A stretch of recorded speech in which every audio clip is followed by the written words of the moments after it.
15 सालों से आप पंचायत में पैक्स अध्यक्ष के पद पे कार्यरत हैं। क्या लगता है किसानों को कितनी समस्या होती है धान बिक्री को लेकर के, अध्यक्षों को कितनी समस्या होती है धान खरीदारी से लेकर के, मिल में टैग कराने को लेकर के, अरवा उसीना ऊपर से सरकार एक अलग नियम कर दिया है, तो क्या कुछ परेशानियां होती हैं? आज के दिन देखिए, 9 वर्ष के शुभ अवसर पर एड़ौरा पंचायत के सभी सम्मानित जनता को और पूरे भोजपुर वासी और बक्सर वासी को, चूँकि सेंट्रल कोऑपरेटिव बैंक के हम उपाध्यक्ष भी हैं, उसके नाते बहुत बहुत हार्दिक शुभकामना। लेकिन आज बिहार सरकार के गलत नीति के चलते कुछ पैक्सों को अरवा, कुछ पैक्सों को उसीना में जोड़ने के चलते कहीं के पैक्स खरीदारी कर रहे हैं, कहीं के पैक्स का चावल नहीं गिर रहा है और एसएफसी से पैसा नहीं आने के चलते पूरे हमको लगता है बिहार में ही स्थिति खराब है। अगला साल हम लोग अब तक 20,000 के पार थे, लेकिन अभी 15,000 कुछ क्विंटल ही खरीद पाया है एड़ौरा पैक्स। इसी तरह पूरे जिला और भोजपुर एवं बक्सर जिला के उपाध्यक्ष होने के नाते हर रोज हर पैक्स का फ़ोन आता है कि भैया मेरा अरवा चावल नहीं गिर रहा है, तो मेरा उसना चावल नहीं गिर रहा है। एसएफसी के गलत रवैया, सरकार के पास समुचित व्यवस्था नहीं होने के चलते आज कुछ किसान अपना औने पौने दाम पर धान बेच रहे हैं, जिसे सरकार को समझना चाहिए। सरकार कहती है कि आपका टारगेट के 37% ही सीसी देंगे। अभी पूरे बिहार में हमको नहीं लगता है कि कितना सीसी हुआ है, लेकिन भोजपुर और बक्सर में 60% सीसी हुआ है।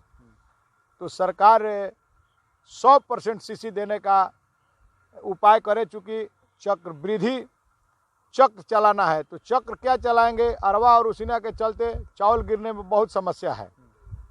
हमारे किसान भाई हैं, फटे हाल में हैं, ना उनके पास बोरा है, ना उनके पास कोई व्यवस्था है। अब खाद के लिए लंबी लंबी कतारें लग रही है, तो वह धान लेकर के पैक्स पर आवें कि पहले यूरिया खाद और डीएपी के लिए बाज़ार में जाएं। यही आज की स्थिति है। मैं एड़ौरा पैक्स का पैक्स अध्यक्ष हूँ। मेरे यहाँ बहुत यूरिया और डीएपी कोशिश करके डीओ से लड़ करके लाए थे, लेकिन 9 गांव है और मान के चलिए कि 9 गांव में कम से कम 4,000 यूरिया की ज़रूरत है, लेकिन अभी तक 700 से 800 यूरिया मिला है। तो आप ही समझ लीजिए कि कितनी किल्लत है और पैक्स गोदाम पर बहुत बड़ा लाइन लग जाता है। लगभग अगर देखा जाए तो बिहार भर में खाद को लेकर कालाबाजारी भी चल रहा है, भरपूर मात्रा में खाद नहीं मिलती। इसको क्या कहें? जो खाद बिहार के सेक्शन के खाद थे, क्या वो उत्तर प्रदेश चुनाव को लेकर के ट्रांसफर कर दिया गया उत्तर प्रदेश में, या फिर बिहार की कुछ कमी के कारण बिहार के खाद को काट करके उत्तर प्रदेश दे दिया गया? नहीं, कृषि विभाग के गलत रवैया के चलते पैक्स और बिस्कोमान के केंद्र पर सरकारी खाद इफको केवल मिलता है। प्राइवेट खाद भी यदि पैक्स को 30% और 50% बिस्कोमान के सेंटर पर जाएगा तो कालाबाजारी पूरे बिहार का रुक जाएगा। और जितना आवंटन है, अब वो लोग क्या कर रहे हैं, ये तो कृषि पदाधिकारी को देखना है। किसान को कुछ कहनाम रहता है कि बोरा के पैसा सरकार की तरफ से आती है, या फिर कुछ कुटाई के लेकर के आप लोग भी परेशानी है कि कुटाई कुछ मिलता है, लेकिन जो आपका पैसा आता है वो आपका जो ब्याज लगता है, जो सीसी होता है, उसी में पैसा चल रहा है। तो इस सब में कितनी सच्चाई है?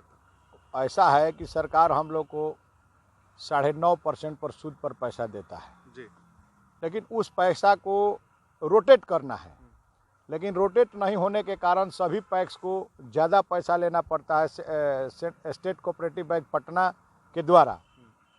तो सभी पैक्सों को चावल, जैसे धान तो ले लिए 11 फरवरी तक, पहले मार्च अप्रैल तक लिया जाता था, तो पहले खरीद हो जाता है और चावल गिरता है अगस्त तक।